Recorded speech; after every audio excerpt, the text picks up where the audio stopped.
सो hey guys what's up, स्वागत है आप लोगों का इस वीडियो में। तो इस वीडियो में हम बात करेंगे कैसे आप जेईई मेंस 2025 में केमिस्ट्री में 70 प्लस मार्क्स इजीली स्कोर कर सकते हो, वो भी सिर्फ 10 चैप्टर पढ़ के। जी हाँ, सिर्फ 10 चैप्टर पढ़ के, और वो भी सिर्फ 10 दिन में। सो बिना टाइम वेस्ट के वीडियो को शुरू करते हैं। सबसे पहले मैं अपनी फेवरेट पार्ट पे आता हूँ, वो है इनऑर्गेनिक केमिस्ट्री। देखो 2024 से पहले भी कहूँ 2023 तक सिलेबस चेंज हुआ था, उस चैप्टर में इनऑर्गेनिक का काफी वेटेज गिरा था। जो बहुत इंपॉर्टेंट चैप्टर्स हुआ करते थे, इजी भी थे, उनका वेटेज कम हो गया था। बट अभी भी 3 इनऑर्गेनिक के ऐसे चैप्टर्स हैं जो काफी अच्छे चैप्टर्स हैं, और काफी इजी तो नहीं कहूंगा, बट काफी फंडामेंटल एंड काफी ज्यादा पढ़ाए जाने वाले चैप्टर्स हैं। सबसे पहले इंसान वही पढ़ता है इनऑर्गेनिक में। वो 3 चैप्टर्स हैं: chemical bonding, coordination compounds and D and F block elements. और इनका वेटेज काफी अच्छा है। लेट्स से केमिकल बॉन्डिंग में 2 से 3 क्वेश्चंस हर साल परमानेंट है, हर चैप्टर में 2 से 3 क्वेश्चंस आते ही आते हैं। वहीं पर रही बात D and F block elements की और कोऑर्डिनेशन कंपाउंड्स की, जो इंटररिलेटेड चैप्टर्स, इसको अगर केमिस्ट्री कोऑर्डिनेशन कंपाउंड्स अच्छे से पढ़ना है तो आपको D and F block elements भी अच्छे से आना चाहिए। कलेक्टिवली अगर मैं बात करूं तो अभी कोऑर्डिनेशन कंपाउंड्स के 2 से 3 क्वेश्चंस आते हैं, and D and F block के 2 क्वेश्चंस तो आते ही आते हैं। अगर हम सफाइस करें इन सबको तो 7 से 8 क्वेश्चंस हो जाते हैं, which is a very great thing. 8 questions, 7 से 8 क्वेश्चंस होना। एंड अगर हम टाइम की बात करें, मैं 10 दिन की रही थी, तो देखो केमिकल बॉन्डिंग आप 1 दिन में आराम से कर सकते हो। एंड देखो, मैं ऐसे नहीं कहना चाह रहा कि आपने बिल्कुल नहीं पढ़ा तो आप स्क्रैच से पढ़ के आप 10 दिनों में कंप्लीट कर सकते हो। ये तो फिर क्लिकबेट की बात हो जाएगी, मतलब भी नहीं है। रियलिटी ये है कि आप पढ़ सकते हो, बट अगर आपने हल्का बहुत कुछ चैप्टर्स नहीं पढ़े, वो आप पढ़ सकते हो, वही वन शॉट से, प्रॉपर एडवांस लेवल पे नहीं है। लेकिन हाँ, आप बेसिक आप रिवाइज अच्छे से कर सकते हो। अगर रिविजन बिल्कुल नहीं किया तो बिल्कुल कर सकते हो। 1 दिन केमिकल बॉन्डिंग में लगेगा आपको, एंड 1.5 दिन मान के चलता हूँ, 1.5 day for chemical coordination compounds and DNA block elements. Then we move to our second part, which is physical chemistry. देखो फिजिकल केमिस्ट्री काफी ज्यादा इंटर रिलेटेड होती है, तो उसमें मैं कुछ ज्यादा नहीं कहूंगा, बट एटॉमिक स्ट्रक्चर, देखो मैं मान के चल रहा हूँ आपने मॉडर्न फिजिक्स कर रखी है, बिकॉज अगर आपने मॉडर्न फिजिक्स कर रखी है तो फिर तो सिर्फ श्रोडिंगर वेव इक्वेशन बचती है, एंड उसमें करने में आपको आधा दिन जाएगा, उससे ज्यादा तो नहीं जाता। देन वी मूव टू फिर आता है इलेक्ट्रोकेमिस्ट्री एंड रिडॉक्स रिएक्शन। ये भी काफी इंटर रिलेटेड चैप्टर्स है। इनको मैं मान के चलूँ कि आप 2 दिन, एक दिन में आप आराम से कर सकते हो। एंड एक और यहाँ पे चीज कहना चाहूंगा, वो है सॉल्यूशंस।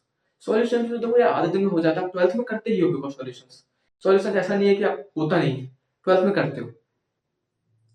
तो 3.5 डेज में यहाँ पे मान के चल रहा हूँ, 3.5 डेज यहाँ पे हो गए आपके, 2.5 डेज वहां पे हो गए थे, टोटल 6 दिन हो गए अपने यहाँ पे। अब बचता है आपके 4 दिन, और तो अपने मेन पार्ट ऑर्गेनिक केमिस्ट्री पे।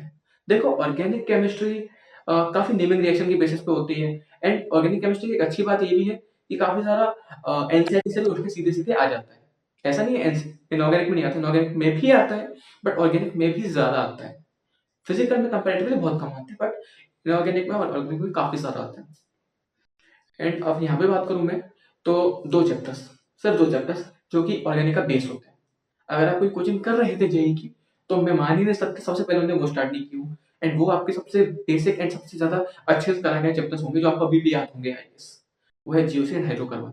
हर कोचिंग में सबसे पहले वही कराए जाते हैं। GOC and hydrocarbon are the main chapters, and उनका बेटे जब मानोगे नहीं, 4 से 5 क्वेश्चन आते ही आते हैं हर पेपर में। 4 से 5 क्वेश्चन, जस्ट इमेजिन। तो बहुत ज्यादा वेटेज है, एंड आपको करना बहुत अच्छे से है इसको, इसलिए मैं इसको 2 दिन ले रहा हूँ। आप जियो से हाइड्रोकार्बन को मैं 2 दिन नहीं कर रहा, आप 3 दिन लो। 4 दिन बचे थे, आप 3 दिन जियो से हाइड्रोकार्बन करो, जैसा नहीं किया वो भी कर सकता है 3 दिन में। तो अब फिर एक लास्ट दिन बचा है 10th डे के लिए, और मैं बात करता हूँ अमाइन के बायोमोलिक्यूल की। इन 2 चैप्टर से एक क्वेश्चन आते रहते हैं, एंड बहुत बेसिक चैप्टर है यार। अमाइन हो गया, बायोमोलिक्यूल हो गया, एनसीईआरटी से उठाओ सीधे पढ़ सकते हो। यूट्यूब पे भी 3 से 4 घंटे का क्वेश्चन मिल जाता है, आप एक दिन में दोनों चैप्टर्स कंप्लीट कर सकते हो, एंड काफी इजी, बहुत इजी चैप्टर्स आप रटने वाले हैं, हल्के से चैप्टर्स, बट सिंपल है। इस दिन में आप कर सकते हो 2 क्वेश्चन जो है। अगर आपने क्वेश्चंस के नंबर गिने होंगे, तो टोटल मिला के 17 से 18 क्वेश्चन बने थे। अब 17 से 18 क्वेश्चन मतलब आपके 18 क्वेश्चन मान के चलूं मैं, तो आपके 70 प्लस मार्क्स तो हो ही गए। मतलब सिर्फ इतना करने पे आपको 70 प्लस मार्क्स आ गए। यहाँ पे ना मैं थर्मोडायनामिक्स की बात करी, ना मैंने बहुत आयनिक इक्विलिब्रियम की बात करी, मैंने कोई बहुत ज्यादा खतरनाक टॉपिक नहीं छेड़ा यहाँ पे।